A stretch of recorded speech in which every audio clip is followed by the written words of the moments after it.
It's the spookiest, craziest, scariest Thursday night football pregame show out there. Hi, hello, and welcome to the High Stakes Fantasy Football Show on the Better Sports Network. I am your host, Eric Balkman. You can connect with me on the X at Eric Balkman, HSFF Hour, RotoViz High Stakes Lowdown, and of course, the Fantasy Football Players Championship, our sponsor for tonight's Halloween edition of the show. Fantasy Football Night in America is not complete without one of the best rankers out there over at FantasyPros. And of course, check out his website, wheelrouteff.com. Welcome back to the show at FF_Wheeler on the X, Kev Wheeler. Kev, happy Halloween, man. Same to you. Thanks for having me. When did wheelrouteff.com get started? How did it get started? And tell our viewers a little bit about it. So in February, the 33rd team cut their entire fantasy and betting department. So I was kind of left without a home. And it was a great crew there. I really liked them. I'm still in touch with Larky and, just Ryan Reynolds. Yes, Ryan. Me and Ryan Reynolds have kind of teamed up, like we'll promote each other. I would love for him to be part of the Wheel Route, but I can't afford anything. Right? Yeah, I get it. But, and it's funny because Larky and Ryan and now you guys have all come on and co-hosted the show with me. And I think anybody who knows anything about fantasy can see that you are three of the sharpest minds in the business too, which is cool that Wheel Route FF is off and running. Yeah, I figured at this point, I didn't really want to work for anybody else. This is a side gig anyway. I've kind of worked, 10 years ago, I worked my butt off to get involved in the FantasyPros rankings. And I started with my cousin's website, and I just, I wanted to grow from there. And when I signed the 33rd team, and I was doing some podcasting with the GOAT District and kind of saw how it was run from an organizational point of view, and I just I'm not a corporate guy, right? I should say, and I don't work well on others' deadlines, so I kind of Tuesday night, I know I'm supposed to get the rest of the season rankings out, and I'm like, but it's my site, I can wait until Thursday. It's I just got when you got a lot going on, and it's a side gig, you kind of. So it's my baby, but it's a slow progression to growth, hopefully. And, hopefully it'll, develop into something that'll actually just pay for itself. And really what I hope to do is find some young new writers bursting onto the scene that just want to be exposed. And if you're interested in writing out there or ranking or doing anything and want to latch on with somebody, I'm looking for interns. There you go.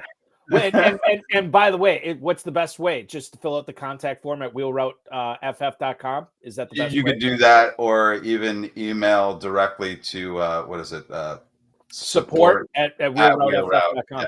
Yeah. Yeah. I mean, it's cool that you're doing that for sure. Now, are you a retired teacher and coach? You're not doing that anymore? I'm not coaching anymore. I stopped coaching for various reasons, but I was working night school on top of day school. I'm a full-time teacher. I've cut back from the extra tutoring and support programs that I had run over the years. And just because there's major budget cuts, so I had to cut back. Right. And that's given me a little bit of time to do this. But this has always been kind of in the fall, my spare time, actually year round, my spare time. I just, it's my hobby. So I just decided, heck, let me do something for myself and, work under my own plan and my own rules. So and that's the way to do it, man. That is the way to do it. It's the American dream, and you are living it right now. We're going to help you out tonight. Not Kev we're not going to help Kev out because he doesn't need the help, but Kev is going to help all the viewers out tonight with a lot of stuff that's facing them in week 9. 2 teams on bye, no Niners, no Steelers. How do you replace them? We're going to get into that. We'll go around the NFL. We'll talk about Jordan Love with Jameis Winston and the situations going on with Green Bay and Cleveland. I do want to get into the game tonight, obviously, Thursday Night Football preview. Tank Dell is a guy that's going to be deployed up by a lot of fantasy players. Is that the right move? We'll get into that. Plus, I know you have some thoughts on, I want to say, Yeah, Breece Hall. We'll talk about Breece Hall and Jalen Allen as well. And we might even get into the Jets defense. We are going to put together an FFPC Weekly Challenge lineup with coming up in the second segment, where you can actually, for all the viewers out there watching this, go to myffpc.com and play the FFPC Weekly Challenge. You can do that with kickers or without kickers, or excuse me, with kickers and defenses or without kickers and defenses. You can play all the way up to the cutoff tonight or the Thursday night game, or you can play all the way up to the cutoff at the Sunday games when they kick off at 1:00. myffpc.com, or our producer Matt Deutsch making it real simple. Just scan the QR code on your screen right now. That'll take you right there. Register for that. As little as $35 to enter, $500. So it's going to be a fun time playing in the weekly challenge this week for sure. We'll also get into some start sits before we bid you adieu into that good night and let you enjoy the Jets and Texans. On a scale of 1 to 10, Kev, how excited are you for this game tonight for fantasy purposes? I think I'm at about like a 4.5. Yeah, probably just below a 5 somewhere. Yeah, probably a 4. I being a ranker, the Thursday night games are super, super annoying because first of all, you have to match the guys that are going tonight up against everybody else that's playing in 3 days. But there are injuries and other things that are going on that we don't fully have the news yet. So what I kind of do as my cheat code straight in the rankings is kind of like I bump all tonight's players ahead of East, or 1 or 2 spots above where I think I would actually rank them, just in case somebody gets pulled or there's extra news that somebody's hobbled, or like Rico Dowdle gets sick an hour before the game and they bench him. Like there's, and for the guys that I rank in the top 20, I'm probably not moving them up too much. Although I saw a lot of people were higher on Joe Mixon than I was, so I bumped him up just a little bit. And we'll probably get into it later, but that Jets defense has looked like poop since Salah's gone. Yeah, exactly. Yeah, we'll definitely get into that for sure. And I do want to talk about Mixon when we get into that Thursday night preview as well. But that's interesting on how you treat the Thursday night game as far as ranking goes. Let's talk about a Sunday game and maybe the game of the week. I don't know. For NFL purposes and fantasy purposes, this is going to be huge. Packers and Lions, 4:25 kickoff at Lambeau Field on Sunday afternoon for supremacy in the NFC North, which has kind of been the best division in pro football this year. It's crucial to get fantasy players right in this game because we have a hobbled Jordan Love in this game. Now, he was practicing today, listed as limited, I believe, yesterday and today. He said, he told, I want to say Matt Schneidman from The Athletic, that he believes he has a realistic shot of playing against the Lions, and he's doing what he can to suit up. It was rainy in Green Bay today. It was not great weather, and yet he was still out there. And I think that's interesting because he has a groin injury. And Rob Demovsky, I beg your pardon, Rob Demovsky from ESPN had that story. Thank you, Matt Deutsch. So groin injuries practicing in the rain, I mean, that can be problematic if you slip or anything like that. Like that could aggravate that injury pretty quickly and pretty badly. So the fact that he was out there, which was good, but this could also be mind games that Matt LaFleur is playing with Dan Campbell and the Lions, right? I think when we look at Love, we not only have to make the decision of if he's clearly injured or clearly playing hurt, what do we do with him? And then maybe just as importantly, Kev, what are we doing with Jaden Reed? What are we doing with Romeo Doubs? What are we doing with Tucker Kraft? How do you feel about this Packers lineup with and without Jordan Love on Sunday? So as far as the receivers, they take a massive hit without him. Malik Willis has done a great job at winning, but he can't support the 4 wide receivers that we rank every week, right? Jaden Reed should still be startable. And I'm not sure where I have their ranking is going to completely depend on Jordan Love, but I would like right now I have Jordan Reed at wide receiver, or Jaden Reed at wide receiver 20. Mm-hmm. I would say if Love doesn't start, he'll probably drop down to the more like 25 area.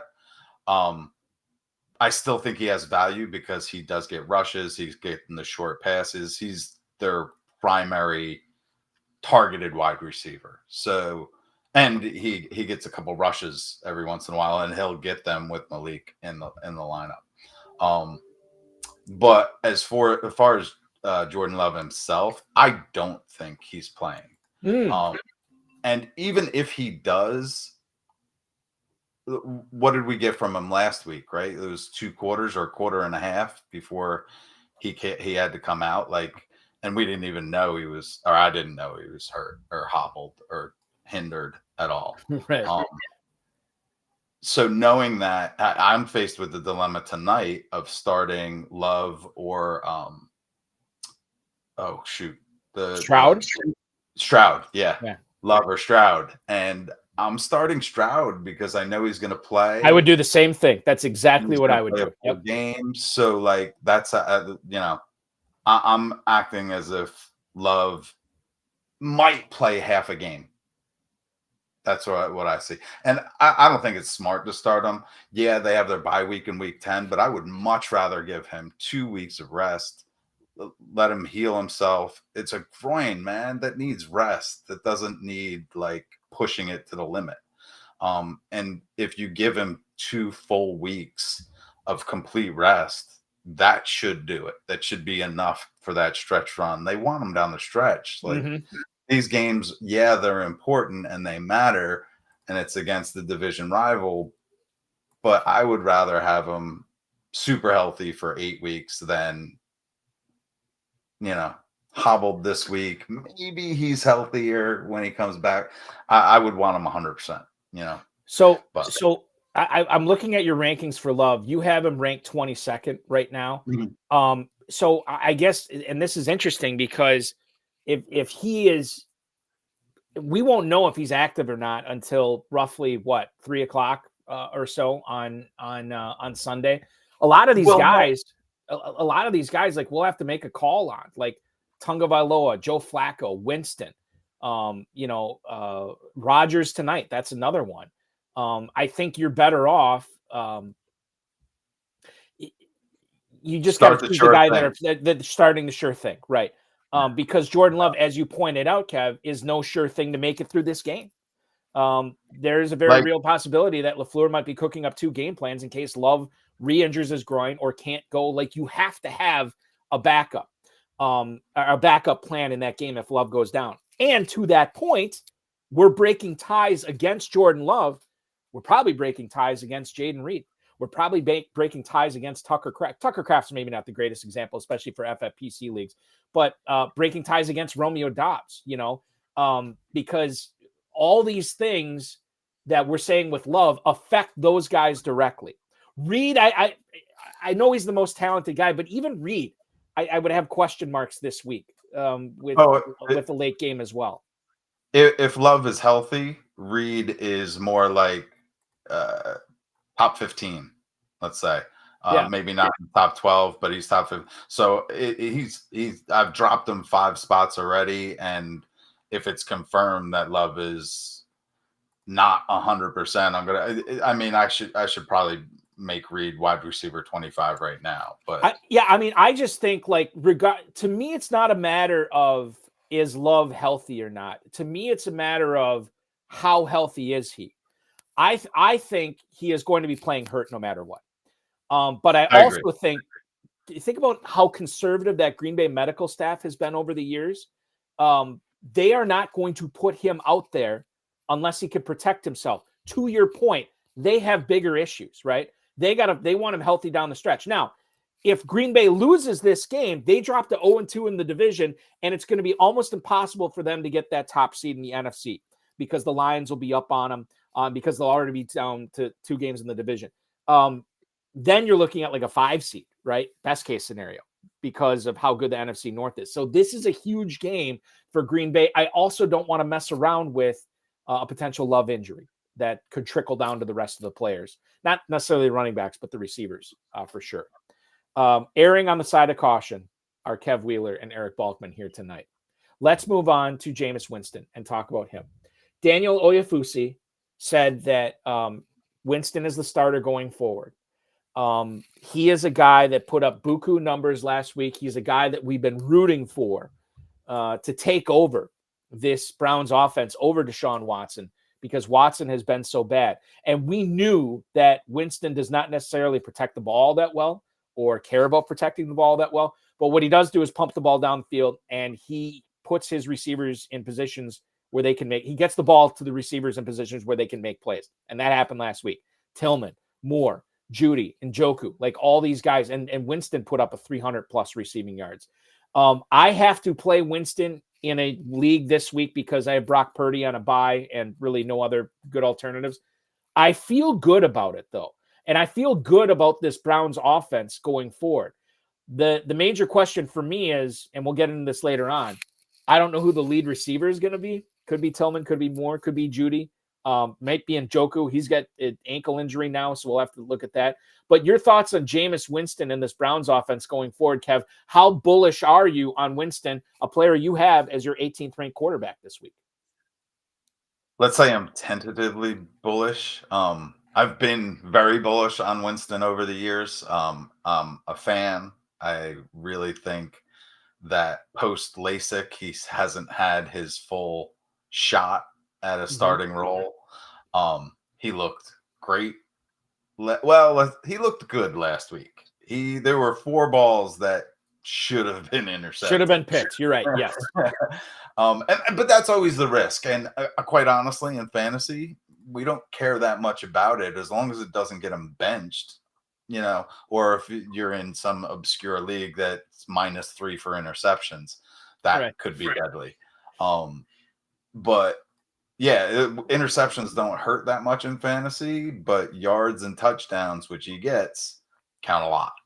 So yeah, I'm tentatively bullish on him. His next 6 games don't match up that great. And this week he has the Chargers, and they've been pretty decent against the pass. It's hard to say. I could move him up. I think the only reason I haven't is there's a lot of decent quarterbacks with some pretty good matchups this week. Yeah, there are. So yeah, I if you have them, and go with your gut, because just like in preseason rankings, like the quarterback 5 to 18 are pretty much the same. And pretty volatile. Any touchdown either way could really adjust. So if you're a Winston zealot, just start him.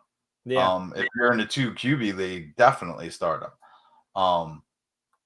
But I would also say, if you can get good value for him, you can trade him too, because he does.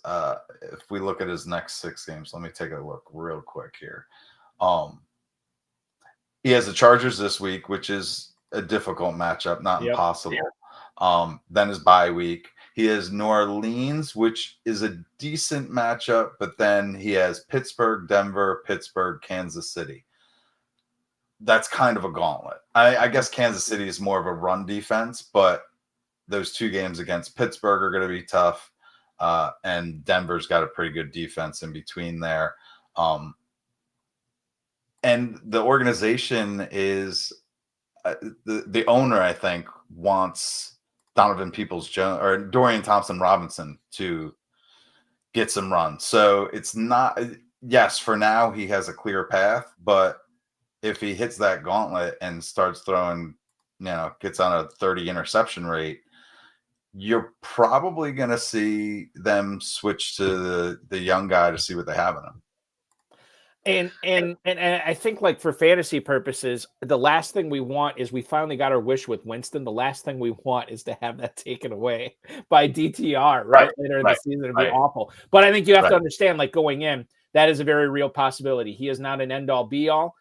He just because this is better for the Browns doesn't mean it's going to last or continue to last, even if Winston's the starter, as you pointed out. Not the greatest schedule that's upcoming for Jameis Winston so far this year. But I'm excited for him this week. We'll see what happens with him.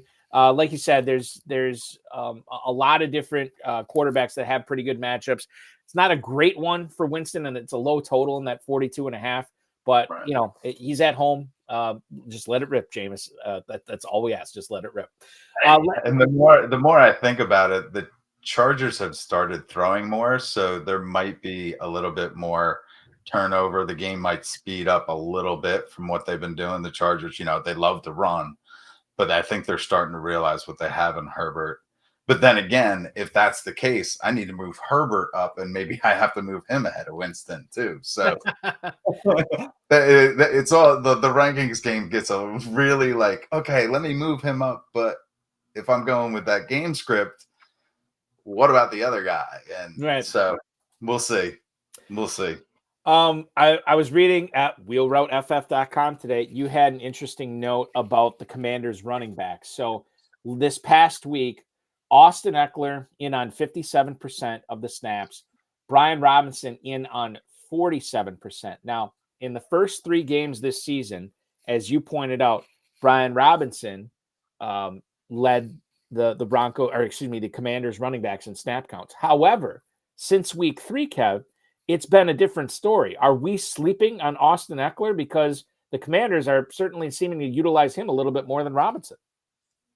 Yeah, after I wrote that, I looked a little bit deeper into it, and I don't think we're necessarily sleeping on him. Fantasy football is a touchdown-based game, and Brian Robinson gets the goal line work. He scores the touchdowns. Eckler with 50% of the snap share, he's definitely getting targeted. But Brian Robinson is still being utilized more. Brian Robinson was hurt the 1 week. He came back and it had a slow game. And last game, I think he had 16 touches or more. Mm-hmm. But I kind of, after I wrote that, I thought it was interesting. But even if it's a 50-50 timeshare, I think Brian Robinson is going to get the high value touches. And it kind of depends upon the game script, right? Like, and who they're playing. Obviously, if the Commanders are playing with a lead, then we're going to see them utilize Robinson more. But if they're in catch-up mode, I mean, it just behooves them to get Austin Eckler in space and him for him to catch checkdowns from Jaden Daniels, which granted does not happen a whole lot because Daniels loves to take off running instead of checking the ball down. But there is something to be said for that. Commanders this week, 4-point favorites in New York against the Giants. So you would think that that's probably going to be a positive game script for Robinson and not necessarily Eckler going forward. We do have breaking news here tonight. We often don't get breaking news, but this just popped up. Jourdan Rodrigue, who covers the Los Angeles Rams, I believe for ESPN. Puka Nacua was scheduled to do his weekly press conference today. However, he did not do it because he left practice with a knee injury today, per a team official. That's who's telling Jourdan Rodrigue this. She says that he was listed as limited on the injury report, and Sean McVay will be speaking with the media tomorrow to give us an update on what's going on with Nacua. So this is another thing that we have to deal with about, injuries and then what happens tonight. What are you doing now? Tank Dell is probably if you're weighing Tank Dell or Puka Nacua, how do you feel about that tonight, Kev? Is the guy that you want to play Dell over Nacua, knowing that there's now a non-zero chance that Nacua might not play this week? Man, Nacua, he's been a rough call the past 2 weeks now. Yeah, that's so this feeds into what I was saying before about moving the rankings of my guys up 1 or 2 spots because we don't know about the news that's coming. If I had the choice of Puka Nacua or Tank Dell. I put it this way. If I have Garrett Wilson, Devontae Adams, and Tank Dell, I'm starting them tonight. Mm-hmm. And quite honestly, your decision isn't between Puka and those guys. If you have those three guys, start them. Right. You can make a decision on Puka later. There's 2 or 3 or 4 wide or more wide receivers that you're going to start every week.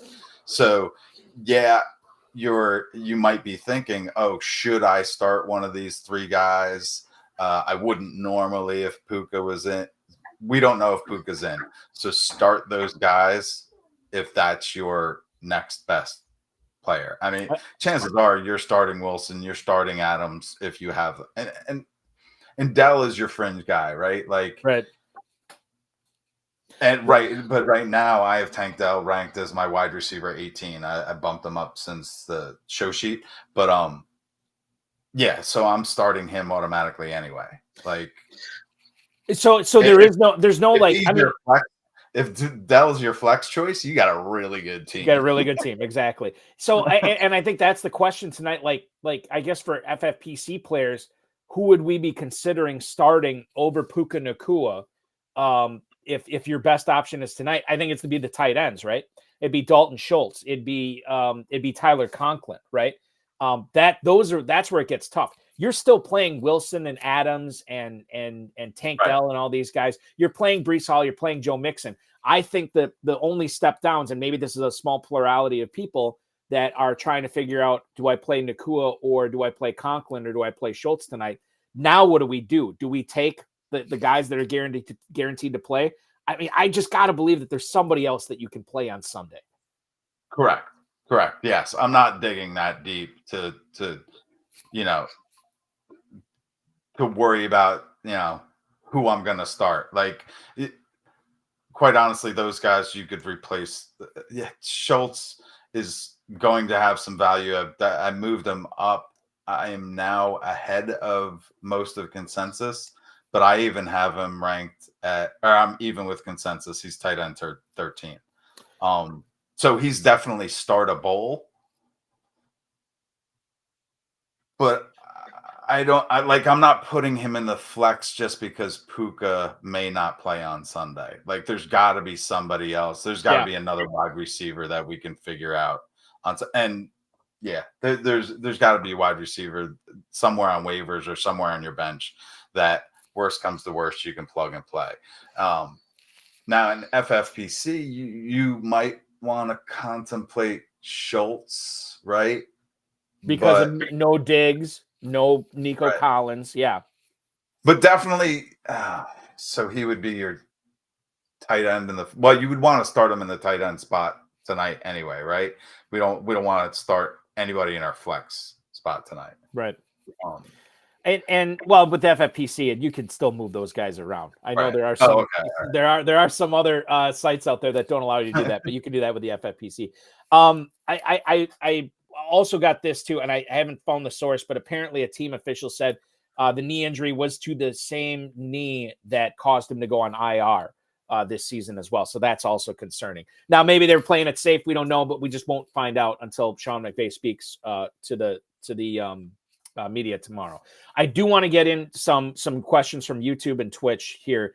Danny Daido, should I start Mixon and Breece Hall tonight or sub 1 for J.K. Dobbins? We can look at your rankings here, Kev, for running backs, and I think that's the easiest way to look at this. You have Dobbins ranked 24th this week. Breece Hall is up at 6. Joe Mixon is why am I not seeing Joe Mixon? He's at 8. You bumped him, but you bumped Mixon up, right? Yeah.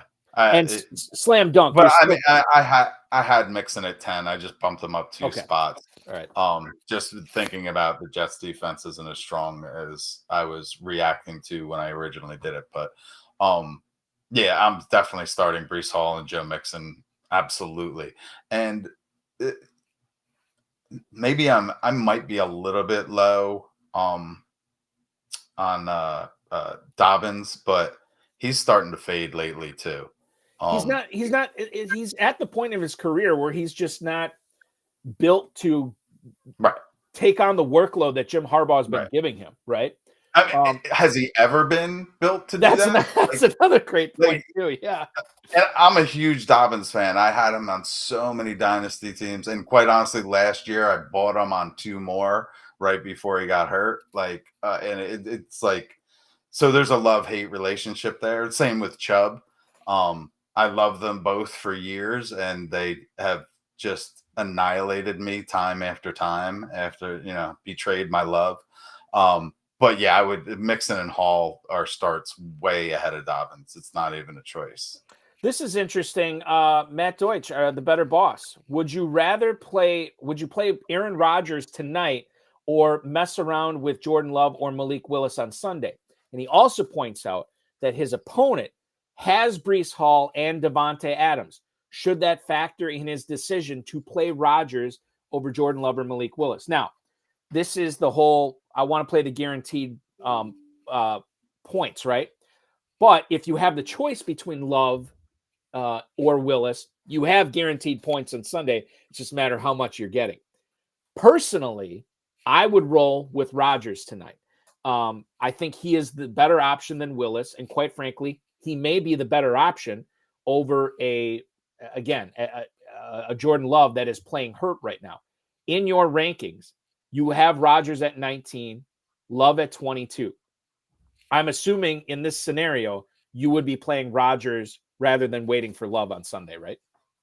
Correct. But I take into account, I am one behind ECR on Rodgers, but my thinking on Rodgers is that his back's against the wall and he has to put up something tonight. Mm-hmm. He has to win tonight. I'm not a Rodgers fan at all. But I would probably start him tonight just because I don't trust Willis enough to, he's going to put up numbers. I think you're safe either way, right? But I do think Rodgers back against the wall is going to feed Devontae Adams tonight. He's always going to feed Garrett Wilson, but I think Devontae Adams is also going to have himself at least 1 touchdown tonight, if not 2. So I guess it doesn't really matter for fantasy. Who's the number 1 receiver for the Jets? Is it Adams or is it Wilson? It's Wilson. Wilson. Okay. Yeah, it's Wilson. Adams will have spike weeks, but Wilson's going to get 10 to 12 targets every week still. Adams isn't cutting into Garrett Wilson's target share at all. Mm-hmm. Devontae Adams is going to steal. He's going to make Mike Williams obsolete. Alan Lazard probably obsolete, although Rodgers has a thing for him, so he might feed him a touchdown here and there, but mostly in garbage time or something like that.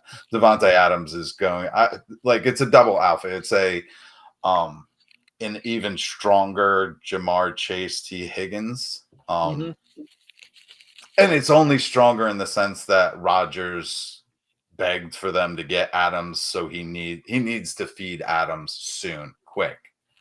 So that's why I'm thinking tonight's the night that Adams puts up some decent numbers, even though I still have Garrett Wilson ahead because he's going to have more targets. He's younger at this point in their careers. I think Garrett Wilson's more talented, or can do more on the field. Let me say, Devontae Adams is, super talented, but he's a, step slower and not in sync after taking a couple weeks off and moving to a new team and all the games he was playing with, getting to that new team. So it's been a couple weeks now.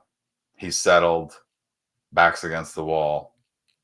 Yeah, I think Adams will be good tonight, and so will Rodgers. So I think you're probably safe going with Rodgers over Love. It's always been a trust thing too, with Aaron Rodgers, and he trusts Devontae Adams over the course of his career. So in a game, the Jets cannot afford to go 2-7. They just can't. And their season, quite frankly, at 2-6 might already be over, but it's for sure going to be over if they go to 2-7 tonight, because they are not finishing the season at an 8-game winning streak that gets them to 10-7. Maybe that doesn't even get them in the playoffs. So they definitely. I can tell you this: I have loads of Tyrod Taylor on dynasty teams. That could be interesting too. That could be very interesting as the season goes on. Let's talk about Tyler Lockett. He was limited. I haven't looked at practice reports today for the Seahawks, but I know yesterday Tyler Lockett was limited in practice with an oblique injury. And oblique injuries can be very tricky just for your normal run-of-the-mill athlete. But for a receiver, it could be even worse. Oh, and I'm just seeing this now. 20 minutes ago, Tyler Lockett was a full participant today. DK Metcalf, I don't believe practice today. I should bring this up too. And if Metcalf did not practice, that's going to be, no practice today, not even a limited practice. And Noah Fant did not practice today. Is this shaping up for a big-time Jackson Smith-Njigba Tyler Lockett week? I know there's plenty. I should look to see what you have for your rankings here. But the Seahawks this week are taking on the Rams at home, and they're 1-point dogs. The Seahawks are. Now, that might change now with the Nacua injury. But your thoughts on Lockett and Smith-Njigba this week, because it's not looking great for Fant or Metcalf at this point. Yeah, the matchup, though, I'm just taking a little Josh Larkey tweeted out some wide receiver matchups earlier today, and I always like to look at these matchups he puts out. He didn't include Lockett on it, but JSN, the slot receiver against who are they playing? The Rams. Rams. The Rams. Yep. Gets an average of negative 3.7 PPR points compared to their normal output. So, I always think of Lockett as a slot receiver. Either one of them lining up in the slot isn't going to be great. And Bobo takes over the snaps outside when Metcalf is hurt. So, should Lockett see more targets? Yeah, but if he's banged up, I have him ranked pretty low now. He's liable, and both of them. I have JSN ranked 35 and Lockett ranked 40. I'd be hesitant to start them even with Metcalf out. They probably will move up some, but Bobo is going to see some targets too, and then he always seems to score touchdowns whenever Metcalf is out. So, they're fringe flex starts, in my opinion. Like if they've been sitting on your bench and you're stuck in a bye week, even though there aren't that many teams on bye this week. Yeah. You could be put, if you have Puka, you might end up starting one of them, right? Like that's what you end up with. And so if this is let's relate back to a prior thing. Like if you have Puka and you have either JSN or Lockett and you're thinking about starting Schultz, really, so that becomes your choice. Do you want to wait for You could wait for JSN or Lockett. They don't have the greatest matchup, but they should see the targets. And we've been waiting for JSN for a year and a half now. So I'm not entirely optimistic that that's going to happen, especially this week where there's a bad slot matchup. And the good thing is they obviously play each other. So you can, as you said, you can wait around for both those receivers if you have one on your team, and maybe you do, and maybe you don't.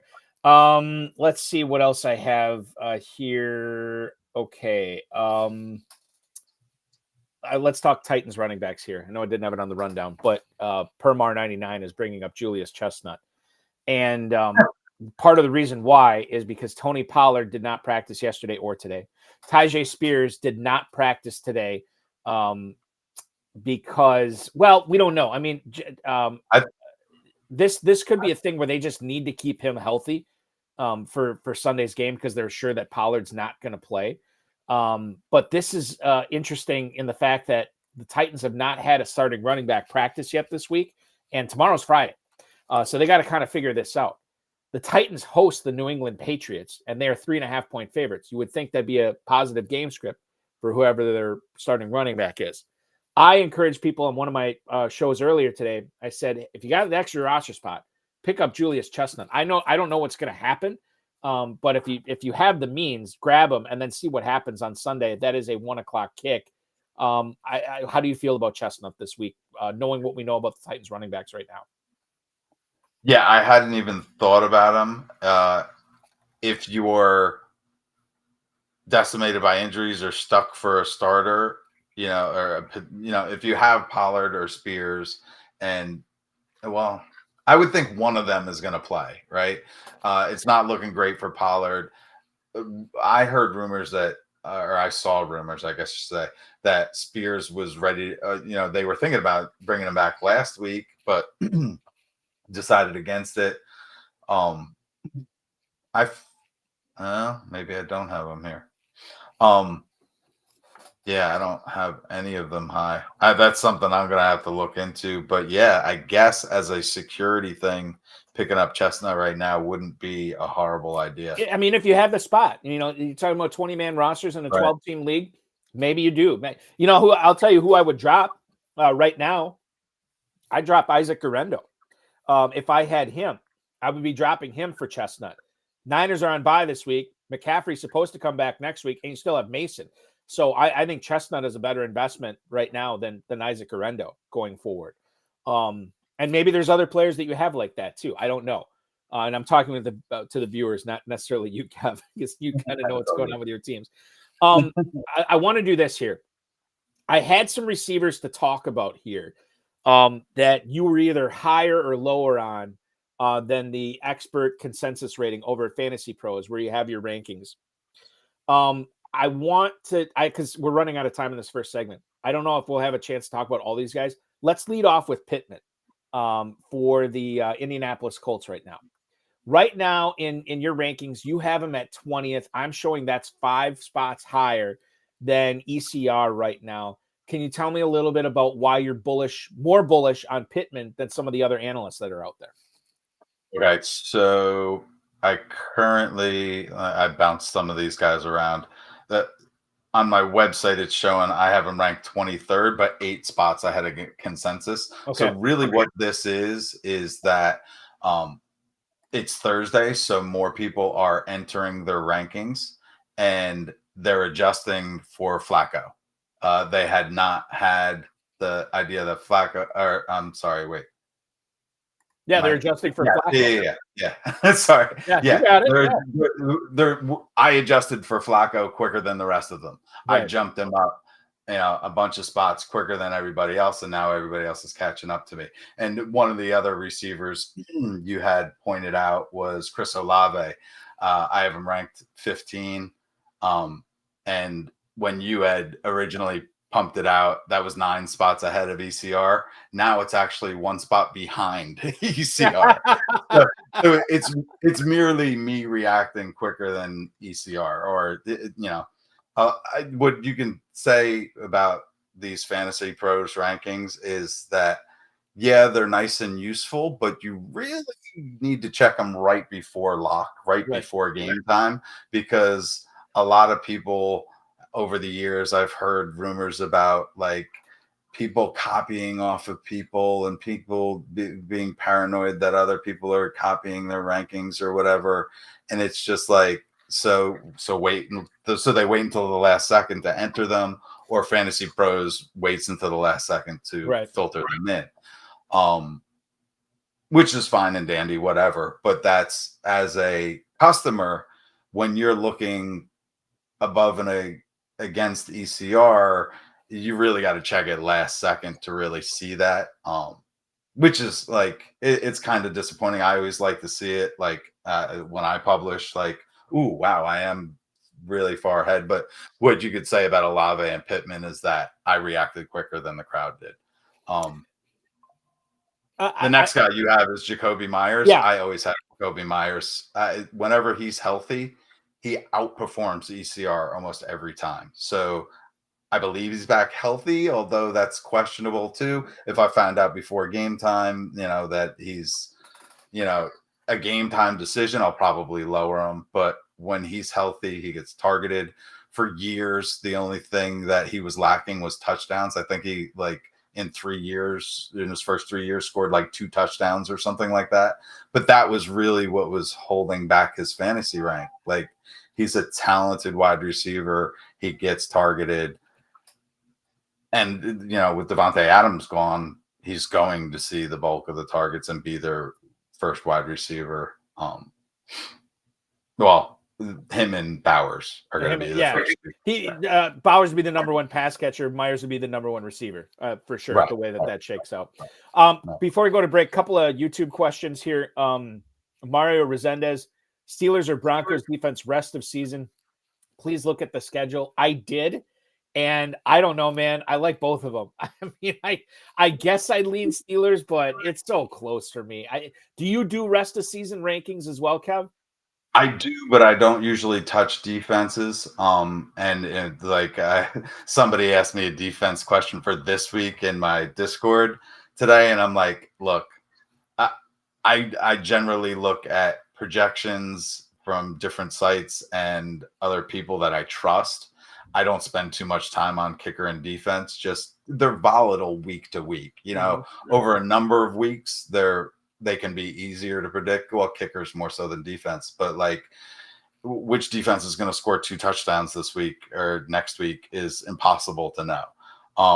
That being said, the Steelers are just a more consistent defense overall. So, and they're a more consistent team overall. So I would probably lean slightly Steelers defense over the Broncos, although I don't think the Broncos are necessarily bad.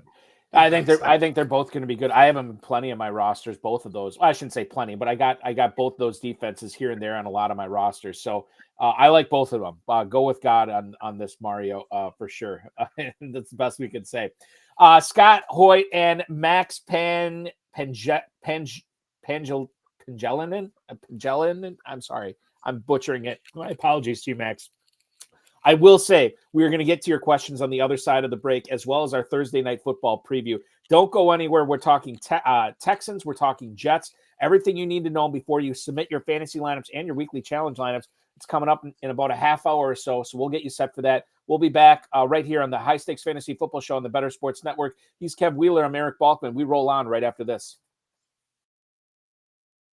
We're telling ourselves happy stories about players we want to pick, less happy stories about players we don't want to pick. And part of that is being ready to abandon our own carefully crafted narratives when it's time to abandon them, right? Like, bail, this was not working, you know? So like we come in with super hard opinions and sometimes they work out and sometimes they don't. The better fantasy players are the people who acknowledge quickly that, hey, this isn't working out. Doesn't mean you have to abandon a player, but it means you have to abandon the approach.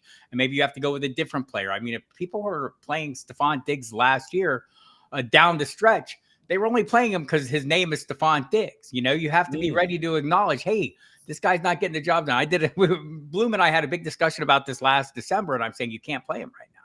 Right. And I know that's a hard decision to make because why? FOMO. We're going to miss out on that big game. The minute I sit this guy down, he's going to have the big game. Well, maybe.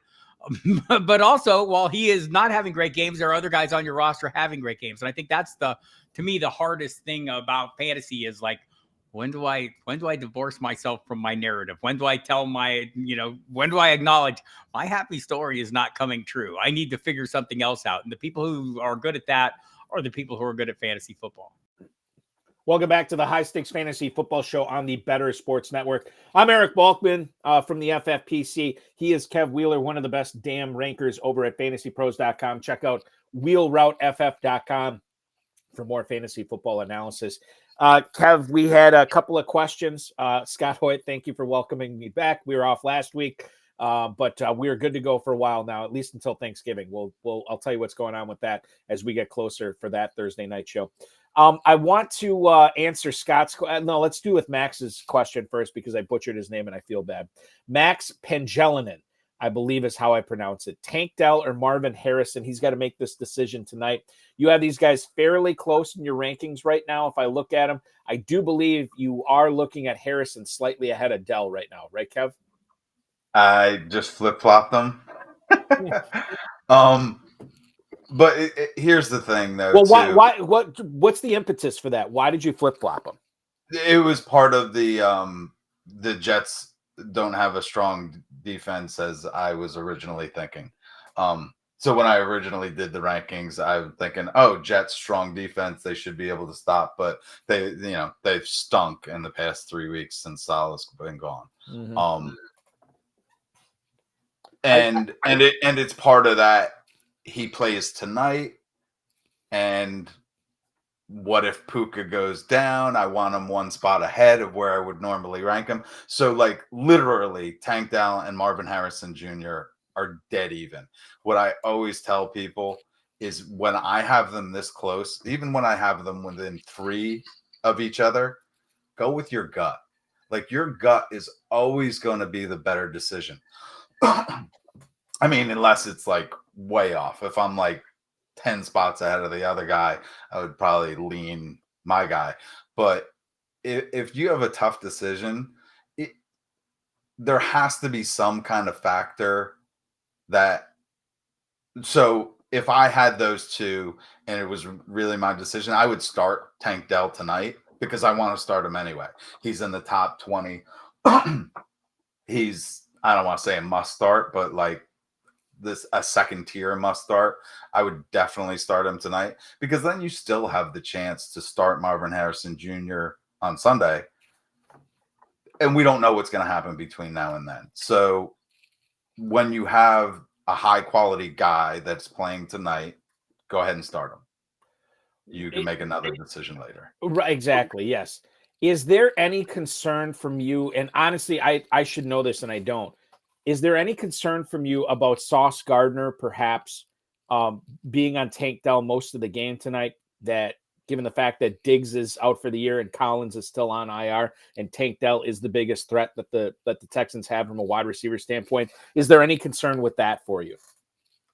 My thinking on that is that if you have a highly functioning offense like Houston should have, I mean, they have a very capable quarterback. All I have to do is scheme him away from Sauce Gardner, right? Like, even if Sauce Gardner travels with him, put him in the slot, put him in motion. You can free him up for, a short burst, or there's ways to scheme people open no matter what. Yes, I take matchup into effect, but they're going to have to use him as a weapon. They have to scheme him. And Tank Dell is very schemable. Like he can play outside. He can play the slot. He's a speed receiver. He can move. He's not going to knock anybody over. When he blocks, he breaks his ankle, but at least at the goal line. Right. When he shouldn't be in there at all. But yeah, scheme him open. Yeah, that's what you have to do. That's, he's a versatile receiver. They should be able to do that fairly easily. The question we have from Scott Hoyt was a quarterback one, and this is something that, I've been saying all year. We've never gotten more Patrick Mahomes questions on this show than we have this season because of how weird it is to see the Chiefs undefeated and yet Mahomes having more interceptions than touchdowns. It's wild. So his Scott's question is, he is facing a decision. Does he play Patrick Mahomes against the Tampa Bay Buccaneers on, I believe, Monday Night Football, or does he play Kirk Cousins in a potential shootout? We're going to get to Permar's question about that in a little bit. Kirk Cousins is at home against the Cowboys. I think you have Cousins ahead of Mahomes, right? Yeah, I do.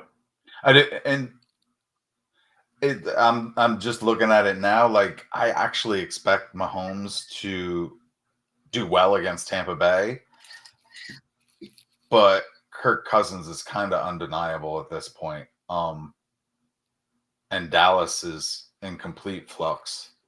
Yeah, I would go with Cousins. I mean, I do think Patrick Mahomes is kind of going to he could have a 3-touchdown game, but I feel better about Cousins having a 3-touchdown game.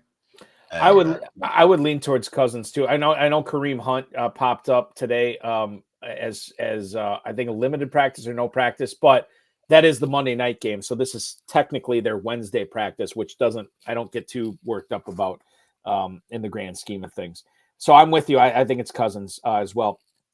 Before we get into our Thursday Night Football preview, Permar 99 question here from about two wide receivers they have very close in your rankings. Tampa's number 1 receiver, Jalen McMillan. Does he go with him, or does he go with the Dallas number 2 receiver and Jalen Tolbert in what could be a shootout against the Falcons? You have these guys very close. I think you have McMillan slightly ahead of Tolbert, though. One spot. Again, they're ranked pretty even. And what I would say to this guy or anybody is, if I'm on the fence or tonight, hit my Discord and ask me on Sunday morning. Right. There's about a dozen guys in there, and we all talk on Sunday morning. And right now my Discord is free. When it hits 100, I'm going to start charging for it. So get in there now while it's free, and definitely hit me up on Sunday mornings.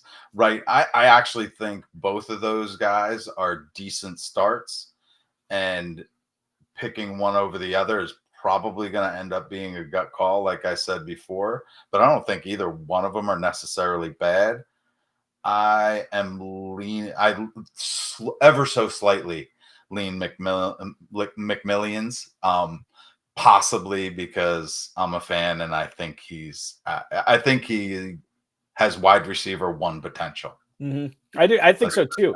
And I think he can not replace Evans, but adequately fill that role. And Rubio points out too, the total for that Dallas game is high. It's for 51.5, I want to say, which could be interesting. But I think what trumps it for me is kind of what Permar is saying. Like, McMillan is their primary receiver right now, with no Evans and no Godwin, and I usually lean to that in favor over a high total game where Tolbert's clearly, Tolbert. The thing is, he might be their number 3 option behind Lamb and Ferguson.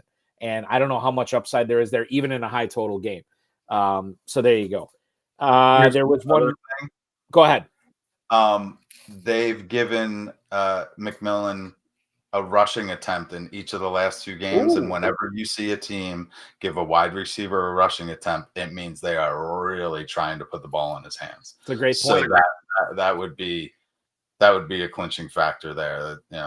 One over the other. In fact, I might have to move McMillan up. And now you got to move McMillan. See, this is why we talk it out. We talk it out so we can figure this out. Talking it out is great. And this is why I love my Discord on Sunday mornings too. They make me think about, oh wait, no, I would start him over him, and So yeah, I enjoy this because it fine tunes the process. Thursday night football preview. Let's get into it. We'll talk about the Texans first. We kind of already talked about Tank Dell. I want to move off him and get to the question that Jimmy Williams posted on the YouTube chat. Xavier Hutchinson and or John Mechie have to contribute tonight. What about Robert Woods? Are there any other Houston pass catchers in the wake of the Diggs injury that A, you would roster, Kev, and B, that you would maybe look to flex out tonight, especially the 3 that Jimmy mentioned? I happen to just reveal my thoughts on it. I'm going to look elsewhere. I don't own any of those players in any of my leagues. I did notice in a lot of my I shouldn't say a lot, but in a few of my KFFSC leagues, John Mechie went for some significant money last night in waivers. So there is that. I find him hard to trust here. I'm good with Dell. I'm good with Schultz. Outside of that, I'm looking elsewhere. Yeah, I'm not starting any of them tonight if I can help it.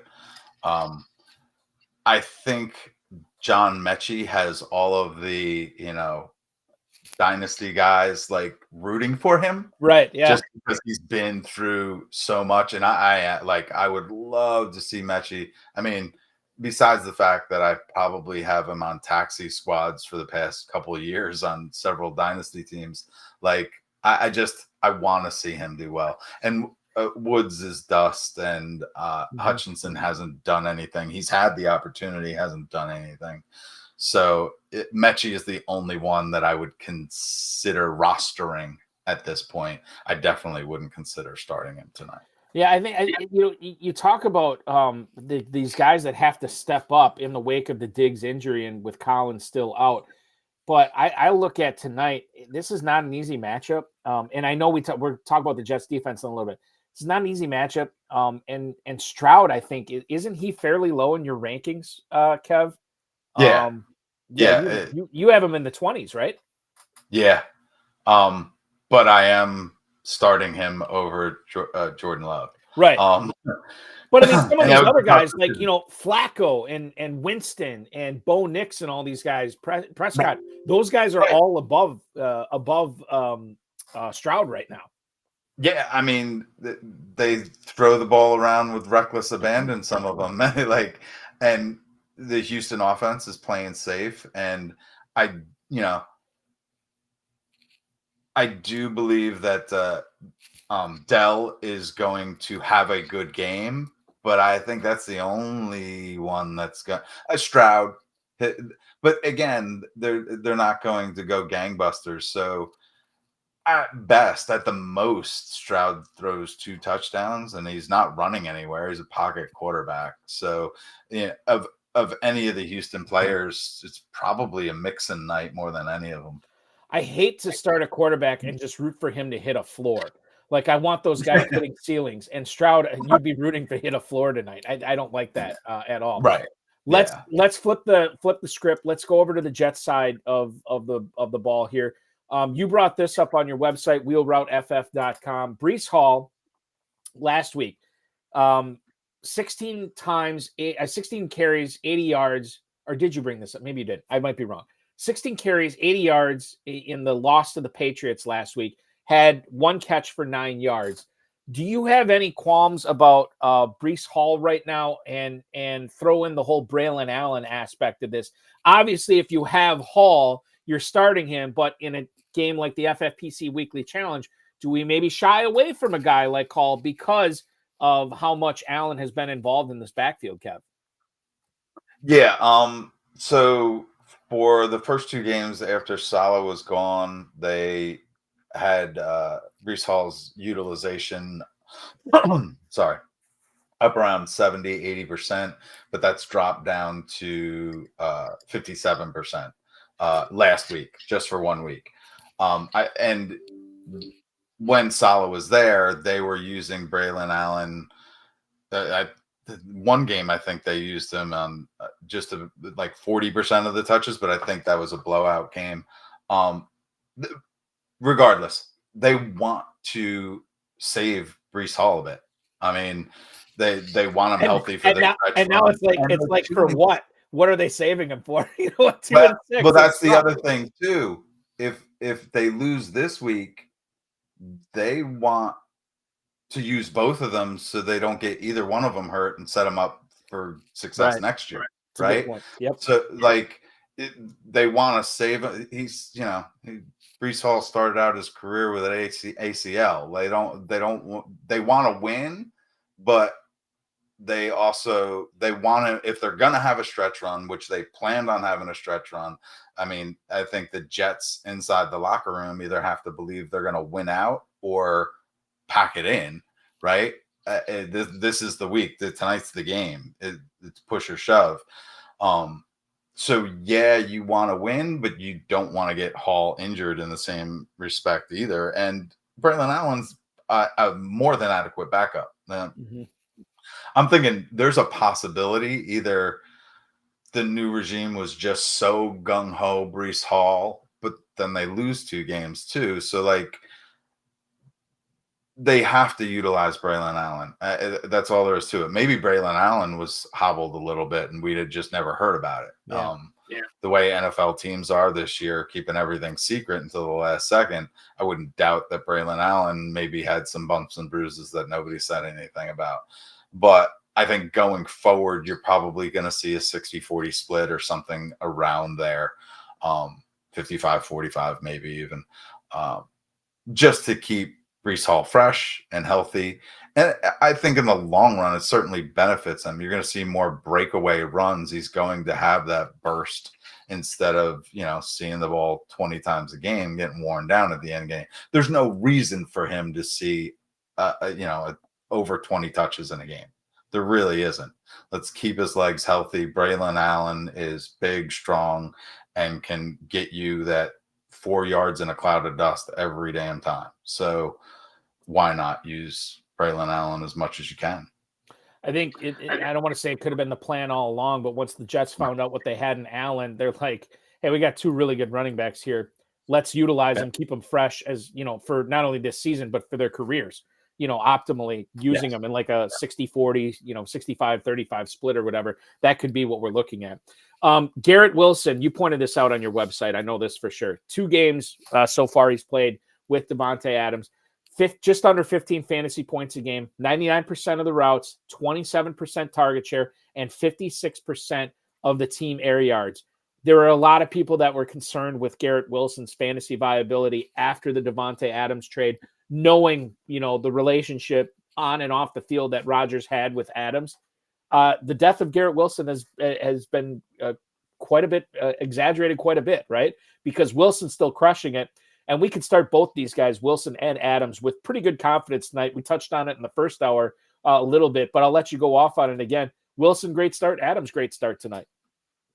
Yeah, for sure. Garrett Wilson, I wasn't one of those guys that Garrett Wilson's the wide receiver 1 in Dynasty this summer. There was a few of them. And there were, several highly respected individuals that had Garrett Wilson in their top 5 receivers this year. And honestly, they're right. Like I have him in the top 10 for sure, probably 7th overall to start, 7th or 8th or something like that. I had him, on the edge of the first round, beginning of the second. But yeah, he's top 5 wide receiver going forward, dynasty wise, for sure. I would never take Garrett Wilson out of the lineup. Davante Adams will come around. But yeah, they're both gonna see a vast majority of the target share. They're gonna both see over 25% of the target share. Super narrow target tree. Right. Yeah, for sure. And Aaron Rodgers does have tunnel vision to the guys he trusts, and it's clear he trusts both those guys in this offense for sure. Jesse Winchester watching us on YouTube tonight. Aaron Rodgers or Baker Mayfield? He has to make this call in the next 9 minutes. Looking at your rankings, I think you have Mayfield slightly ahead of Rodgers. However, what's the old phrase? A bird in the hand is worth 2 in the bush, or something like that. We know you're taking Mayfield, even though Rodgers is playing tonight. Yeah. No, I mean Mayfield's definitely playing on Monday. Well, but we don't. There's a lot of stuff that could happen, Kev. Maybe he gets food poisoning. Maybe he sits out the game in protest that he wishes Mike Evans was out there. I don't know. A lot. Yeah, you're right, and he doesn't have his guys. But you're still. I would stick with. You're right. It's a tough choice.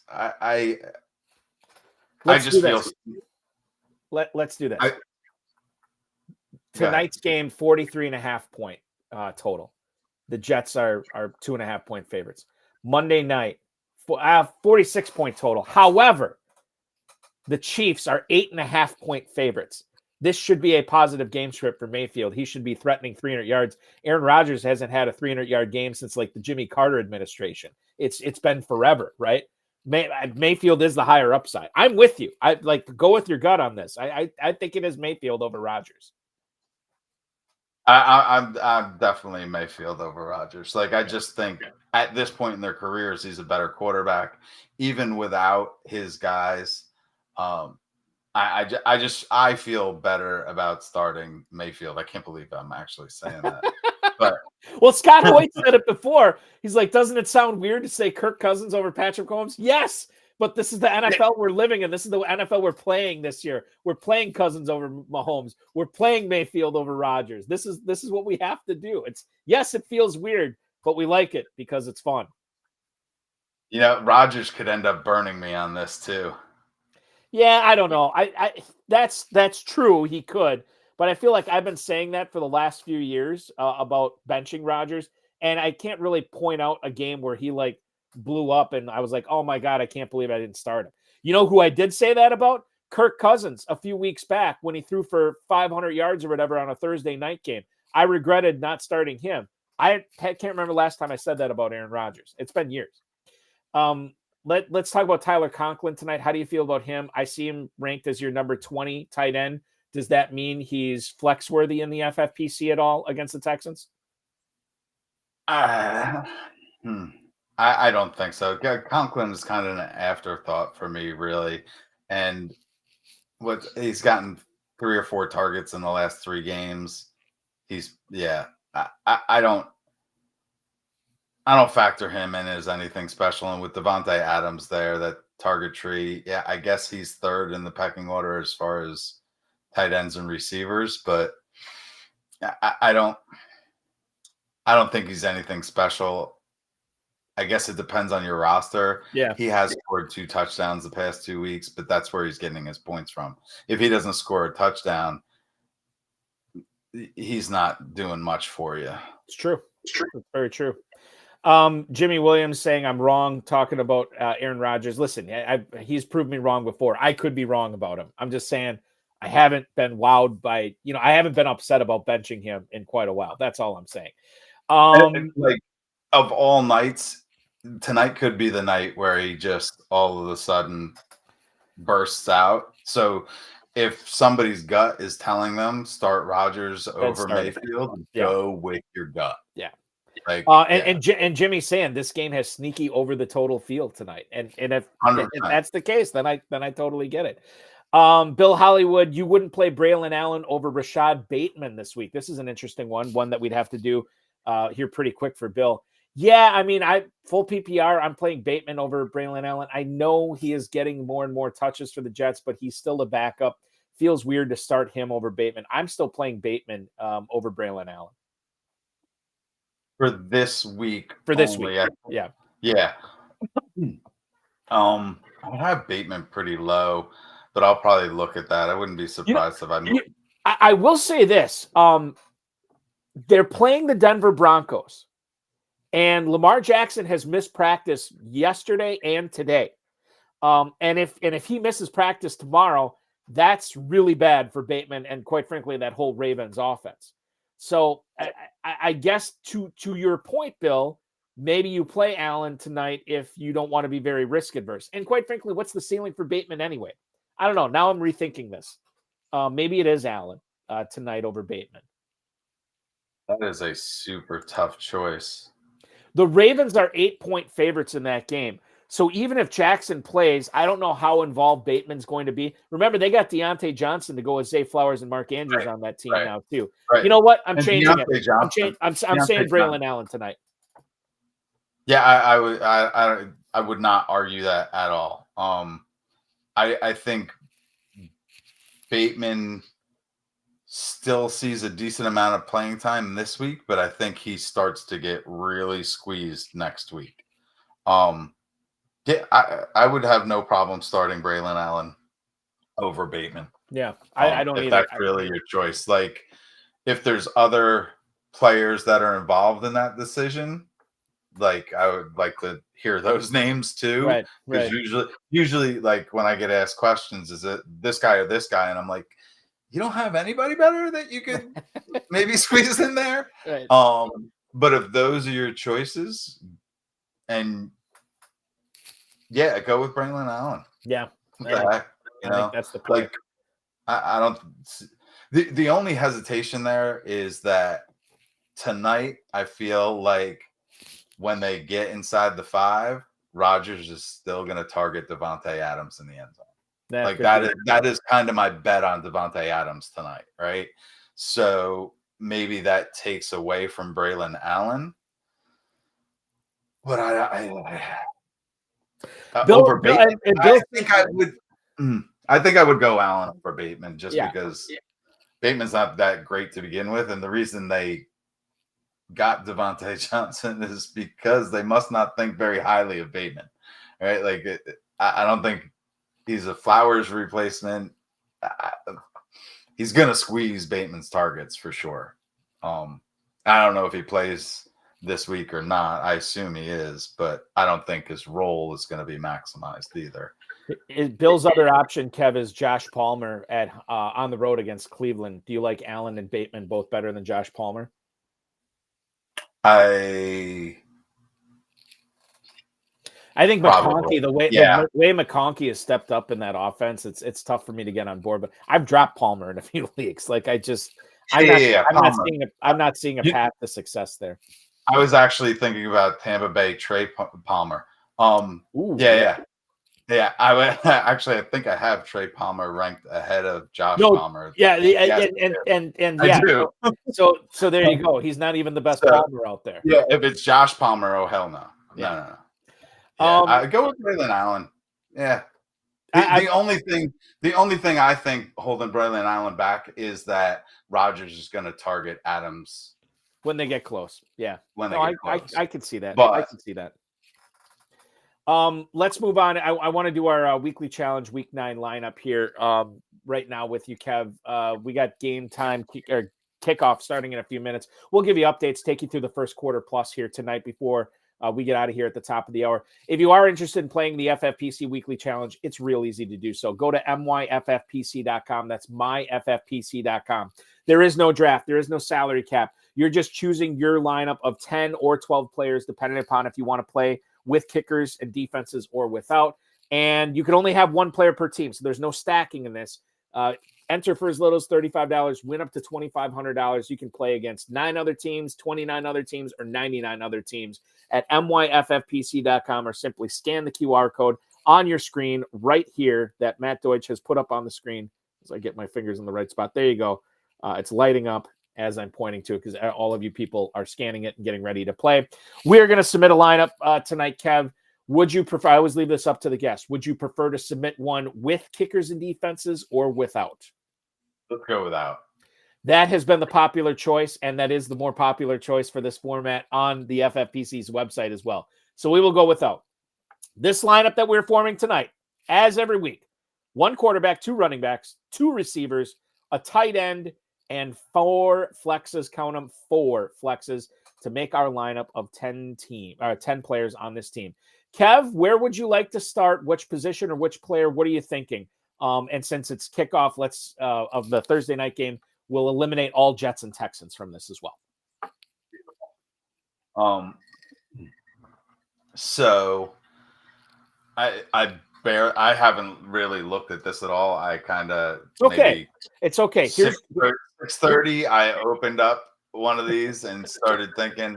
Really, where I started was this. I am at the running back position. I am higher than most on Alvin Kamara. Yep. And I'm not higher than most on Devin Achane.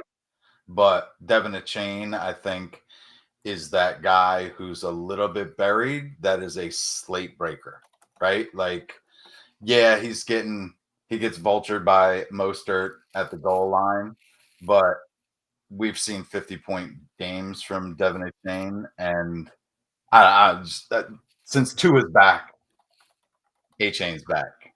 Like, how many passes he caught? Like 6 or 7 passes for like 60, 70 yards last week. So I'm on board with Achane for sure. And he can bust a 50-yarder receiving or running at any point in time, and that's kind of the bet. So, like, I think Achane, I don't know how you pronounce it. Achane. I love to pronounce it that way. Right. He's a top 12 receiver with running back, or top 12 running back every week, but he has top 1 running back upside every week. So I always like to go with the chain whenever he's a little bit lower in the rankings, or Well, I mean, I like the way we started here with getting both running backs out of the way. We can always add more running backs later in the flex, but I kind of thought you were going to go with Kamara, and Achane makes perfect sense too, because he's the guy that can really set you apart, especially if you're playing in the 100-team format. He is the slate breaker, as you said so eloquently. So we have our running backs taken care of. A lot of different ways to go next. Kev, do you have a specific spot you want to go?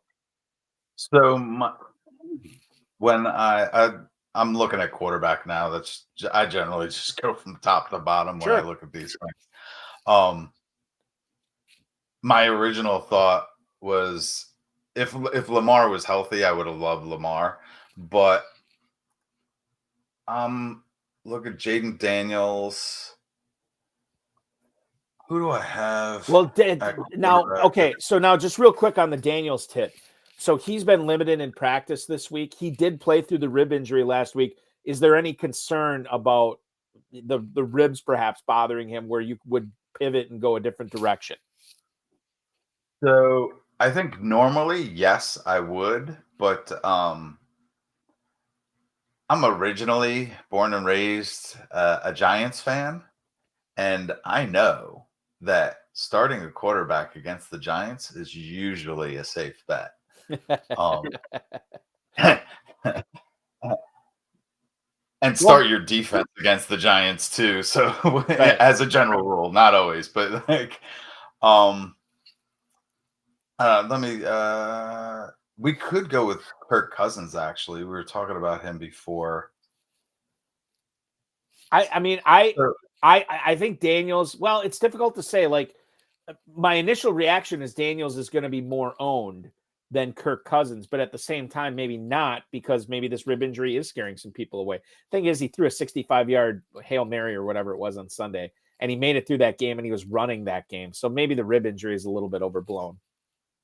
So another one I was hearing actually, who I don't know if you ever or know who Sacrilegious is. He's with Legendary Upside. Mm-hmm.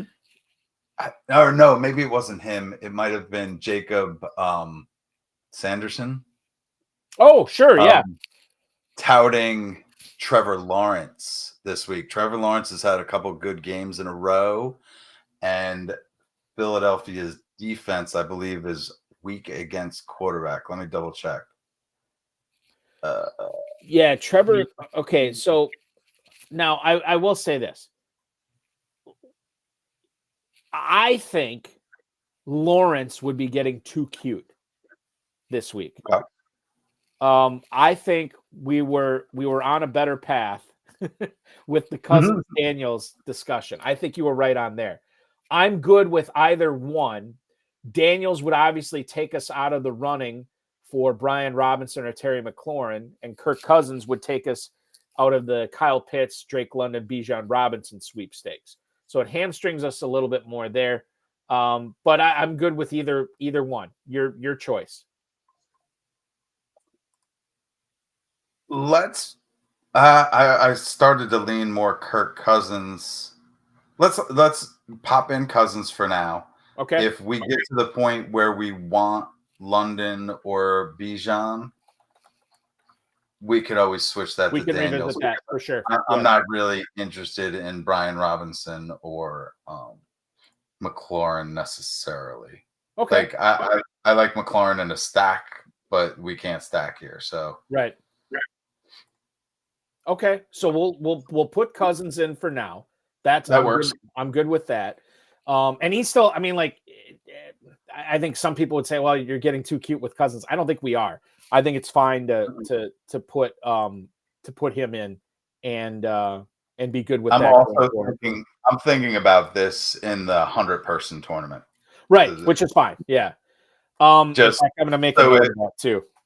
If you're playing in one of the smaller ones, yeah, maybe Cousins is getting too cute. But even then, well, if you're playing in the 10-team one, yeah, Cousins is probably getting a little bit too cute. But in a 100-person tournament, I think you need to not scroll down massively, but like I have Kirk Cousins as my QB6, right? The QB6 could easily be the QB1.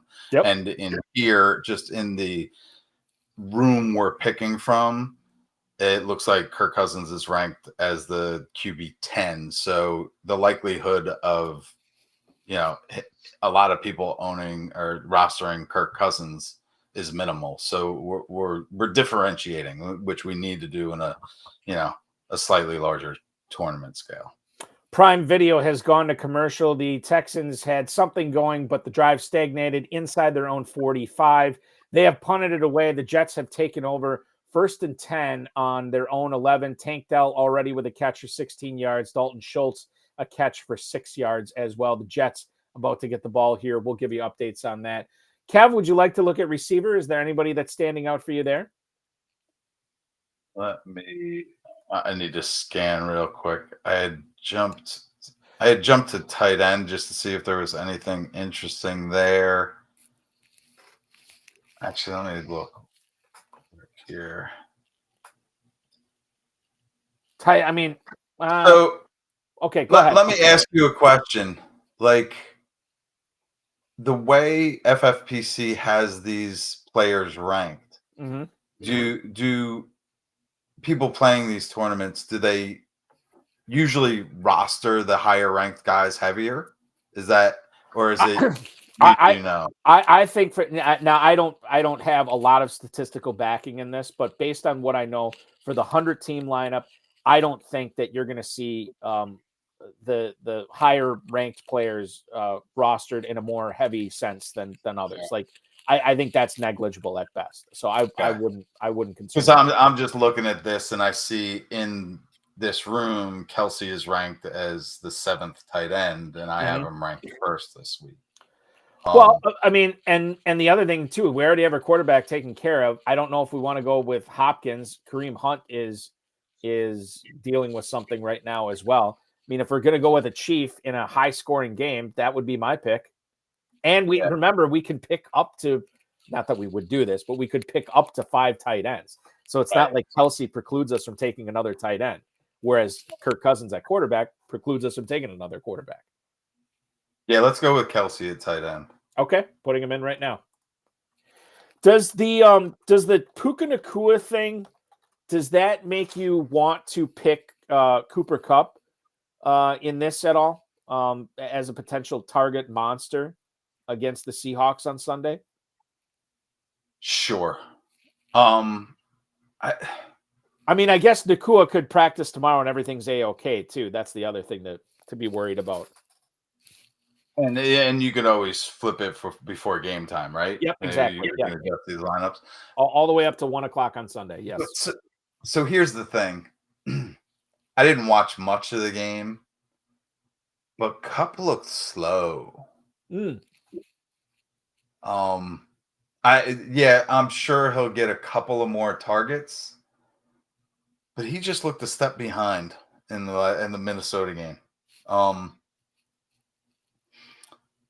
So while I'm not against it, I wouldn't be so gung-ho for it either. Well, let's I don't want to do that then. Let's not pick players we're not gung-ho about. I want to be gung-ho because there's all these different options we can go with. Let's skip Kupp. Let's go elsewhere at wide receiver. And the other thing too that I like to do, and this is kind of cookie cutter analysis, but I do like to look at the totals from the game and make sure we have pieces from those teams. The Dolphins Bills game is at 49. Cowboys Falcons 51.5. Those are two of the juicier ones of the week. You got Rams Seahawks at 48, Lions Packers 48.5. There's a few 46s and 45s in there as well. So there's a lot of different ways we could go. I like Justin Jefferson against Indianapolis. I actually do too. I think that is going to be. I just kind of like the Vikings offense in general that game. Even Hawkinson too. Hawkinson would be an interesting guy to flex out. I don't know how you feel about him. There's a lot of unknowns, but with a 100-team contest, maybe you want a little bit unknown. I don't know. And now we can't do it because we have Jefferson. But I'm just saying for those people that don't choose Jefferson. Yeah, that's a good pivot. I might give it 1 week. I would too. Yeah. Especially coming back from that extensive an injury. And I know they've kind of waited, and he could certainly have a massive week against Indianapolis. But if they're going to blow him out, I don't think they overuse him in week 1. If that makes sense. It does make sense. It absolutely makes sense. I want to give you an update on the game. 3-and-out for the Jets. Incomplete pass to Devontae Adams. Jimmy Williams saying it was a bad pass by Aaron Rodgers. Breece Hall drops it on 2nd down, and then he is sacked on 3rd down. The Jets have punted, and the Texans now have the ball 1st and 10 at their own 47. 11:44 to go in the first quarter. So we have our first receiver. We have our tight end. Let's fill in that second receiver spot here, and then we'll handle the flexes. Kev, your thoughts here? I'll just bring up a few guys that we could look at based on teams that we don't have represented. We could look at, I think the Packers are a little too volatile for a receiver. I mean, Josh Jacobs would be interesting, I guess. But we could go Amon-Ra St. Brown for Detroit. We could go. I know. Well, we're actually kind of down on the Seahawks receivers, so let's stay. I like Kenneth Walker better anyway, so let's stay away from them. We could look at CeeDee Lamb. He's still out there. We don't have a Cowboy. Tyreek Hill. Amari Cooper's got the wrist thing, so I don't know how crazy we want to get there. Those would just be a few of the receivers I'd be looking at. So let's go with CeeDee Lamb as a bring back to Kirk Cousins, right? Yep. Not that makes a massive difference, but it's that little edge. It is. Yeah. And then I was scrolling. We could certainly Cooper Kupp still isn't out of the question. Honestly, the only other guy I'd look at there would be Kyron Williams. I mean, I have no interest in Nacua right now. Right. Yeah. With Nacua questionable.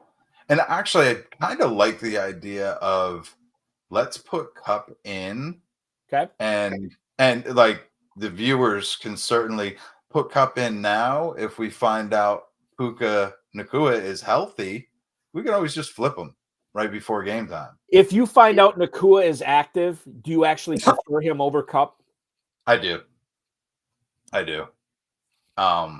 He just looked electric. First game back. I mean, first game back, and he was on a pitch count. He was only utilized, like I think he saw 44% of the snaps, if that's the right number. He looked amazing with the ball. He had 9 targets on 44% of the snaps. Like that's just ridiculous. And not just targeted, but really did something with the ball. And the one thing I'll say about Nacua is the only thing that really keeps him from being like mentioned in the top 5 receivers is that he doesn't score a lot of touchdowns. He gets vultured on quite a few touchdowns. If that happens to break his way, there's no limits to what he could do. So, but if he's out, yeah, you're right about Cooper Kupp seeing quite a few more targets. And I have Cooper Kupp ranked in my top 10 either way. So, and actually, even if Nacua is playing, Cooper Kupp is a nice little pivot if you're in larger tournaments. So. Oh, for sure. Absolutely. We have now 3 receivers, 2 running backs, a tight end, and a quarterback, 3 flex spots to play with here. And we have we got a few minutes. I want to hit the start sits, but we got a few minutes to pump this together here, Kev. Where do you want to go? Do you want to stick with receiver? I want to look at teams here if we could, and just make sure that we're representing all the big time games. Miami, Buffalo. We do not. Oh, we do have a Dolphin. We have a Dolphin. Would you consider Dalton Kincaid here? Would you consider James Cook here? I guess I probably like Cook a little bit better than Kincaid. Bills are 6-point favorites at home. Let's go with Cook. Okay. Put him in. He had a good week last week. Seems to be holding off Ray Davis just fine. Yeah. I know there's a lot of people concerned after he had that big game, after Davis had the big game with Cook out. So let's put him in. We got Atlanta and Dallas are covered.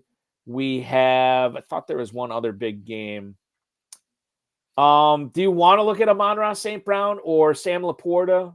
We could do Gibbs or Montgomery. Lions are actually 2.5-point favorites on the road at Lambeau Field. I feel like we got to get a Lion on this team.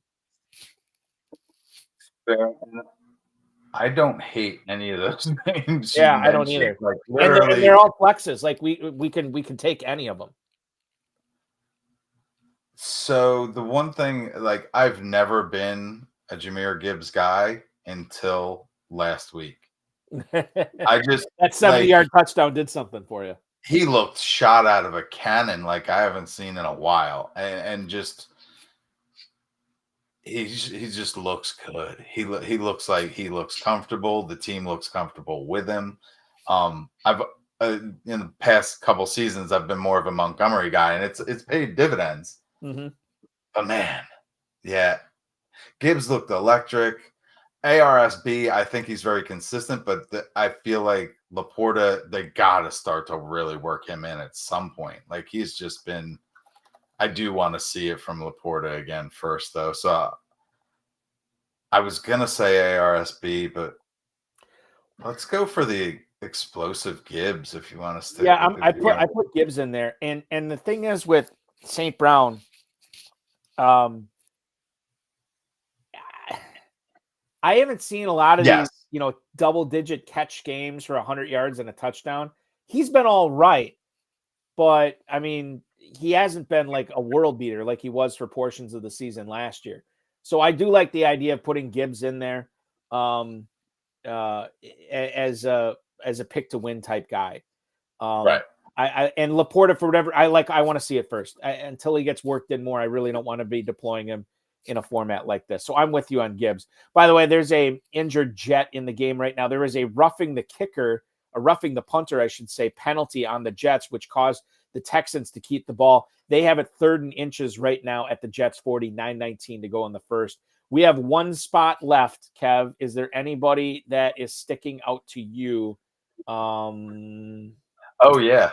Who is it? AJ Brown. Okay, AJ Brown. We'll put him in.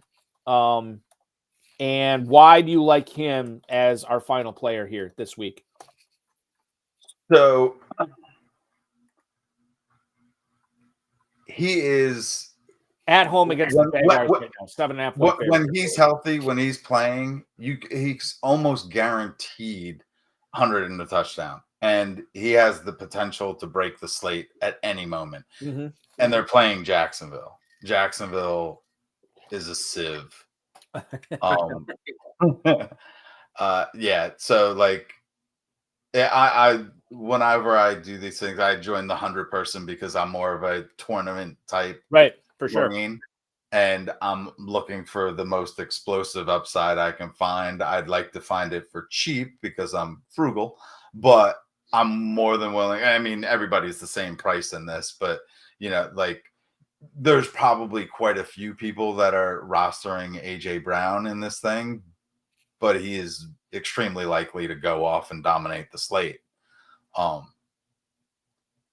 yeah, I mean, I have him ranked 4, but he could easily be one by a lot. He could be one totally, and I think we have a lot of upside. Once again, the team that Kevin and I put together: Kirk Cousins at quarterback, Alvin Kamara, Devon Achane, James Cook, and Jahmyr Gibbs are the running backs. The receivers are Justin Jefferson, CeeDee Lamb, Cooper Kupp, and AJ Brown, and then we got Travis Kelce in at tight end. I like it. And by the way, you can enter this lineup if you like. MyFFPC.com. It's the weekly challenge. No draft, no salary cap. You can play the slim or the classic format with kickers and defenses. One player per team. Enter for as little as $35. Win up to $2,500.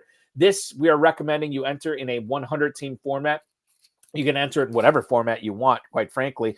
But you can enter it as is or maybe tweak it. Jimmy Williams in the YouTube chat saying, hey, what about flexing Cade Otton, which would be interesting coming off a big week last week. No Evans, no Godwin this week. That would be an idea. You could put him in. Maybe you don't like Cooper Kupp, so you put Cade Otton in instead, and there you go. That's your team. MyFFPC.com or scan the QR code on your screen right now that Matt Deutsch has thrown up there, MyFFPC.com, and play all the way up until 1 o'clock on Sunday. Speaking of 1 o'clock on Sundays, we do have some significant start or sit questions. We'll get to that and your questions and more. We'll give you updates on the Thursday night game, breaking the action there, breaking the action here as well. Don't go anywhere. We'll be back shortly. He is Kev Wheeler from FantasyPros and WheelRouteFF.com. I'm Eric Balkman from the FFPC. This is the High Stakes Fantasy Football Show on the Better Sports Network. Something called perpetual reloading to ensure something called a permanent championship window with FFPC Dynasty Leagues. How do we make sure that perpetual reloading is what we're doing in our rookie drafts every year to make sure that we're always competing for titles year in and year out? Yeah, so we always have this tension between playing a little bit for the future and playing for the present. You'll have drafters jump into the startup. They'll draft the veterans. They're trying to win in that first year. Sometimes they do. I don't want to in any way, shape, or form suggest that that doesn't work, because you see some of those teams compete and win titles. And yet, when we're thinking about the best way to control your chances to win, you want to be in the playoffs year after year. You want your championship window to always be open. You don't want to get to a point where you build, and then have a couple of years where you're going for it and then you're rebuilding again.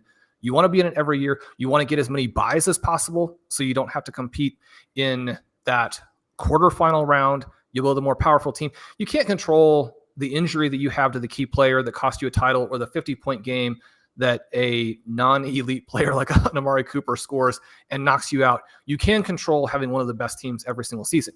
The way that you do that is you build depth in your player talent across all those positions. You build depth in your picks. In order to execute some of those types of things, you trade down, you trade peak players, you trade young players. You've got to trade things that people want. A lot of times I think when people are trying to reload or rebuild, they're trying to trade distressed assets at a level that the rest of the group isn't interested in, and then you feel like you can't move. If you're going to make trades, you got to trade things that people want. You can also trade 2 for 1. What we missed some action in the Thursday night game. So giving an update here on the High Stakes Fantasy Football Show on the Better Sports Network. Eric Balkman, Kev Wheeler from wheelrouteff.com. The Texans were driving. Joe Mixon ends up 4 carries for 40 yards. And they were inside the red zone. And then CJ Stroud, I think they gave credit to Quinnen Williams on the fumble on the strip sack. Will McDonald recovers it. And the Texans turn the ball over. Then on the very next play, Breece Hall gets the ball, busts up a 12-yard gain. He fumbles the football. However, he was lucky enough to fall on it. Still Jets football. 1st and 10 from their own 30 for the Jets. 7:18 to go in the first. A flurry of plays there, but Mixon looking good so far this game. Stroud 2 of 7, 22 yards. Rodgers 0 of 2 for 0 yards, obviously. Tank Dell that 1 catch for 16 yards. Let's get into some start sits here, Kev, for the remainder of the show. We'll try to pound out as many of these as we can get to. And obviously you can cite your rankings. You can get Kev's rankings, wheelrouteff.com, and of course, fantasypros.com. They're posted on there right now. I'll throw these at you. Ramondre Stevenson is in Nashville this week to take on the Titans. If you have him or Rachaad White at Kansas City on Monday night, which one are you playing? They're both miserable matchups, but I guess I'm going to go with Ramondre. Especially if Drake May starts, I would prefer Ramondre. Rachaad White, I think he's second fiddle to Bucky Irvin. Mm-hmm. There's a Q tag next to Bucky right now, but there was last week too. I don't think he practiced today, but again, they play Monday night, so this is like the Wednesday practice. Yeah. So it is what it is. I don't really want to start a running back against Kansas City as well. Rachaad White gets catches. I would lean Ramondre for this one. Neither one of the matchups are great, but I just think they're going to need to lean on Ramondre more, and I think Rachaad White is slowly fading into oblivion. Yeah, I would agree with that. He'll probably be the pass catching back regularly, but his carries are going to be diminished going forward. It was after the big Sean Tucker game a few weeks back, and your former colleague over at the Goat District, Dan Williamson, said the Buccaneers backfield now features Bucky, as in Bucky Irving, Tucky, as in Sean Tucker, and Sucky, as in Rachaad White. That was the trio that he put up there, which makes a lot of sense. White is still heavily involved. He catches passes. I do think I'm going to start Stevenson against that Titans rush defense. I know it can be a little stout up the middle, but Stevenson really heavily involved. And Antonio Gibson, I know, is dinged up right now. It seems like it's the Stevenson show in New England. You can't say the same about the Buccaneers for Rachaad White. Let's move on and talk Cowboys here. Rico Dowdle taking on the Falcons this week. That game is in Atlanta. If you have him or if you have Javonte Williams taking on the Ravens in Baltimore, which one are you more likely to start? I would rather not start any running back against Baltimore. And I think Rico probably has a little fire in his belly after being, there's rumors that he wasn't really sick. He was sick. Regardless, he's the best running back in Dallas. I confident. I only have them ranked. I have them ranked back to back, but the way I'm thinking now, I would rather start Rico. I'm with you. And I hate that we're agreeing so much tonight. It doesn't make for great television, but we do what we can. I'm not going to disagree with you for the sake of disagreeing with you. I like Dowdle better this week as well. Tyler Algier against said Cowboys at home, or Zach Charbonnet at against the Rams. And by the way, I got some more breaking news on Puka Nacua I'm going to get to in a second. But between those two players, Algier and Charbonnet, I love Kenneth Walker this week. I think he's one of the best plays that you can get at running back. However, sometimes when I like the starting running back, I got to think maybe I should like the backup as well in this scenario. Charbonnet versus Algier, who you got? It's tough. Bijan has been getting more work and doing well with it. Algier has been seeing his role slightly reduced from the beginning of the season. He was almost, actually, he got 12 carries against Tampa Bay, didn't he? It looks like a very in flux with Algier, but then this is tough. Like you could definitely go with your gut. My gut tells me Charbonnet. He had 4 targets last week. I think I like Kenneth Walker. I have him ranked pretty high, but I think they as well are going to start to be a little bit smarter about his usage. You don't want to wear a guy like that out. You want him for the stretch run. I don't think you can actually go wrong with. I do have Algier ranked ahead of Charbonnet. I mean, I think that like from a volume standpoint, it's Algier, right? Yeah. But from a catch standpoint, it's Charbonnet. But right. I'm with that high total and the fact that we've already seen Algier and Robinson used in games, multiple games this year where their touches were not very far off. I lean towards Algier because it always seems like when Walker's healthy, he always out touches Charbonnet, and it's usually not that close. If I'm remembering correctly. Yeah, I think it's a toss-up. The usage goes to Algier, but something in my gut tells me Charbonnet is going to start to be used more, and he gets the receptions. Yeah. I think they're both startable in the flex. I wouldn't feel bad about either one. It kind of just Algier is probably a safer floor. Okay. I'll go there. Yeah. I'll go there. He is a safer floor, for sure. Yeah. I want to give you some breaking news here. So basically what we found out on Puka Nacua, Adam Schefter just tweeted this out a few minutes ago. The knee injury to Nacua is not believed to be serious, but his status for the game on Sunday is still up in the air. It doesn't appear to be any type of significant injury, which is good, which is what we were hoping for. And then this from the game tonight. Will Anderson was down on the field for the Texans. Trainers are attending to him.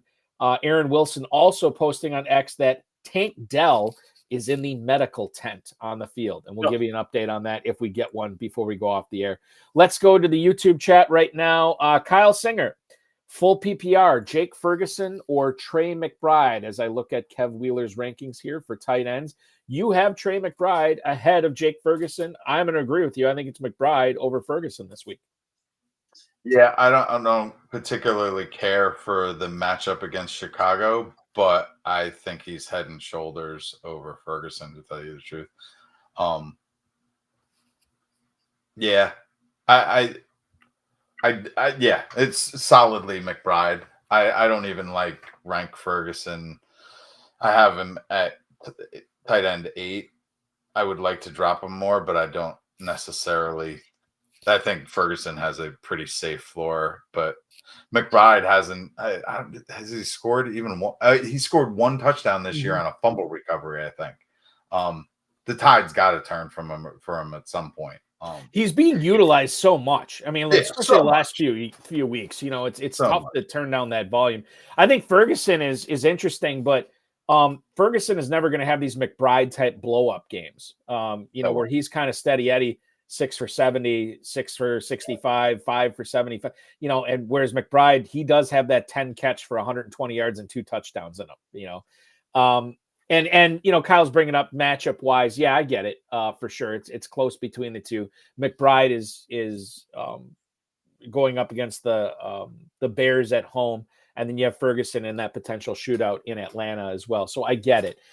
He also had a second part of the question too: Romeo Doubs or Jalen McMillan. I don't know if he's looking at your receiver rankings, Kev, on FantasyPros.com or WheelRouteFF.com. You have these guys, I believe, back to back, McMillan and Doubs. We talked about both these guys tonight. Who would you pick to start over or between these two? This is some tough questions. For Doubs or McMillan for receiver?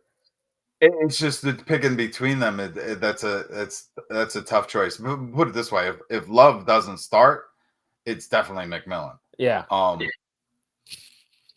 I think, quite frankly, I think there's a case to be made, even if, not saying I would do this, but even if Love does start, I think like if you feel McMillan, then start McMillan. I think it comes down to me, if Love is starting, I'm going to play Doubs, and I'm going to feel good about it. But yes, I get it why somebody would want to play McMillan over him.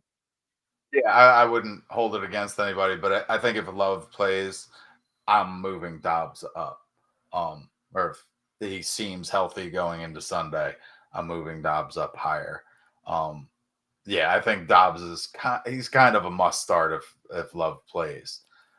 Even if Love only plays a half, I feel like Doubs can be just, but since he squeaky wheeled it, he's been a focal point for them. So, right. And even before then, he wasn't. I guess he had a little something to complain about in weeks 2 and 3, but he's a solid part of their offense and he's here to stay. I would go Doubs if Love plays, McMillan if he doesn't. I'm good with that. Jimmy Williams also pointing out that Tank Dell is now back on the field. He just caught a pass. That's correct.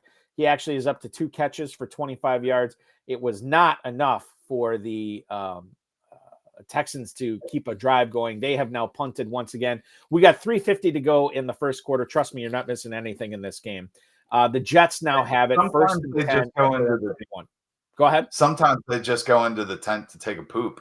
Like, do they really do that? I mean, I didn't realize that was the case, but I guess that would make sense. I mean, I'm sure it's not common. They don't choose to do it, but so you gotta go, and if you can pull the tent up, why not, right? I want to bring up. Let's see if I can find it here because Jimmy Williams is just talking about it again, and I wanted to bring this up. I know it's here somewhere. I just got to scroll back. Yeah, Jimmy Williams, Josh Downs, or any Packers receiver this week. And while that seems like, oh my God, what are you talking about? Of course, I'd take some Packers receivers over. The Vikings this season, while their defense has been great, they have really struggled to slow down slot receivers. And Josh Downs is probably going to be in the slot, and he's probably going to have Joe Flacco throwing to him, which is an improvement over Anthony Richardson. If Malik Willis is starting at quarterback for the Packers, then it's Josh Downs over all other Packers receivers. If he is not, if Love is starting for Green Bay, I would rank only Jaden Reed ahead of Josh Downs. I would play Downs over Doubs, Watson, Wicks, all those guys. Is that how you read it as well, Kev? 100%. 100%. I think Downs is going to have himself, and Pittman are going to have themselves healthy weeks with Joe Flacco going. So Downs and Pittman both in your top 20 right now, for sure. Yeah. So I'm with you on that as well. Let's see how many we can get through. We'll try to go semi-rapid fire on this. We'll go to receivers here. Keenan Allen or Cedric Tillman this week. Keenan Allen in the desert against the Arizona Cardinals. Cedric Tillman at home against the Chargers. Holy cow. Never thought at the beginning of the season you'd be Keenan Allen versus Cedric Tillman. I just wanted to make sure. I do have Tillman slightly ahead, and that is where I would lean just because the target tree for Chicago is, pretty broad, with the 3 receivers and the tight end. and Tillman seems to be a favorite of the gunslinger. So I would lean. Yeah, I'll go Tillman. I think His last 2 games have been phenomenal. Yeah, I think it's Tillman as well. The Yeah. other aspect too, the Bears should be able to run on the Cardinals defense too. Yeah. So that affects it. Not the greatest matchup for Tillman, but I'm with you. I think the connection with Winston, what he has shown the last couple of weeks, that's enough for me. Carolina, Xavier Legette or Jalen McMillan? Another Jalen McMillan question here tonight.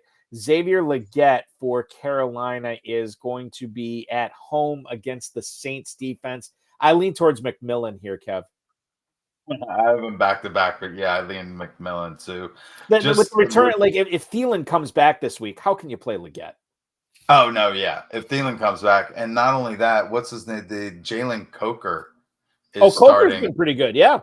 Yeah, he's starting to kind of eat into that. Legette looked good for the first few weeks, but all of a sudden, this Jalen Coker's popped up, and if Thielen's back, definitely that really shuts down Legette, because I'm pretty sure Thielen and Legette are playing basically the same position. I think you're right. Yeah. So I'll go McMillan there for sure. You are down a little bit on Tucker Kraft this week, and I would assume you'll be even more down on him if Malik Willis plays. Does that mean, no question, you don't think about it, you're playing Kincaid over Kraft this week?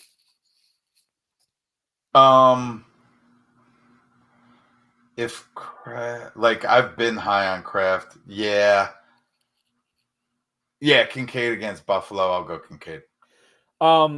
Kincaid against Miami. Yeah, I think he's the play over Kraft. Even if Love plays, I still would play Kincaid over Kraft. Yeah, I like Kraft a lot. I rank him high usually. He's lower this week mainly because I don't think Love really plays, or if he does, it'll be limited.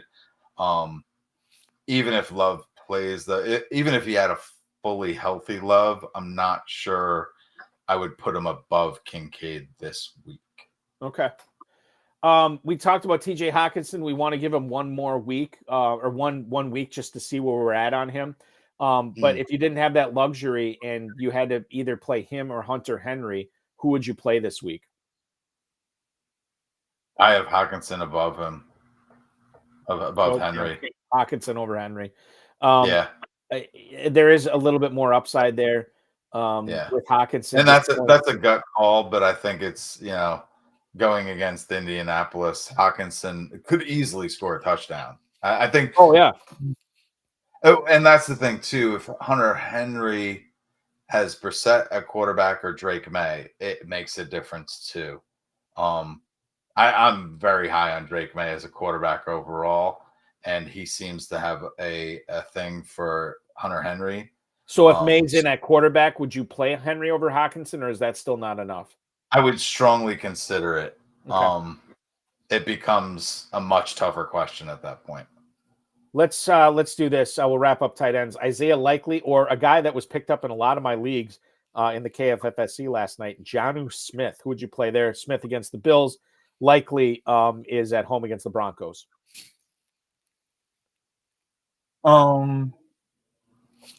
That's a tough one. I think for me it's Smith, but I'll let you go. I do have Jonnu one spot ahead of Likely, and it's more Mark Andrews is starting to emerge a little bit more, and Mark Andrews is now getting targeted in the end zone. So that takes away some of the touchdown upside from Likely. The one spot Denver is weak is against the tight end, so I have no problem with starting Likely. It kind of comes down to a gut call between those two. But in my rankings, I lean slightly to Jonnu Smith. We're running out of time, so I want to skip the quarterbacks. But if you do have any other quarterback or starter sit questions in general, go to wheelrouteff.com. And of course, FantasyPros.com has all of Kev's updated rankings. You can check that out as we lead up to games on Sunday. And I think that's the best place to go, right? Wheelrouteff.com at @FF_Wheeler on the X. And of course, check out your rankings at FantasyPros.com. That's the best way to keep up with everything, what you're doing, right, Kev? Yeah, definitely go to the website. When you're on the website, click on the little Discord, join the Discord channel. You can interact with me directly Sunday mornings and usually Thursday before games, but I had priorities this week. And if you're, yes, exactly. And if you're if you want to cut your teeth in the fantasy industry, support at wheelrouteff.com. And maybe you can start writing with Kev and getting some of your stuff posted on there as you're always looking for talent too. Starting off, the website looks awesome. You're off to a great start here, as I knew that you would. You and Ryan and Larky and all those guys at the 33rd team. You guys do fantastic work, and it's continuing with or without him. So congratulations on that, Kev. And thank you so much for hanging out with me tonight, man. Really appreciate it. We'll do it again real soon. Thanks for having me. You got it. That's Kev Wheeler, ladies and gentlemen. I want to thank him, our producer, Matt Deutsch. We'll be back at 7 o'clock next Thursday, Eastern Time. Rotoballers, Ryan Kirksey joins me, excuse me, for the full 2 hours. Play the FFPC Weekly Challenge. MyFFPC.com is where to go. Enter for as little as $35, win up to $2,500. Use the lineup we put together tonight as well. Enjoy the rest of the game. For Matt Deutsch, for Kev Wheeler, I am Eric Balkman. This has been the High Stakes Fantasy Football Show on the Better Sports Network. Have a great weekend, everybody.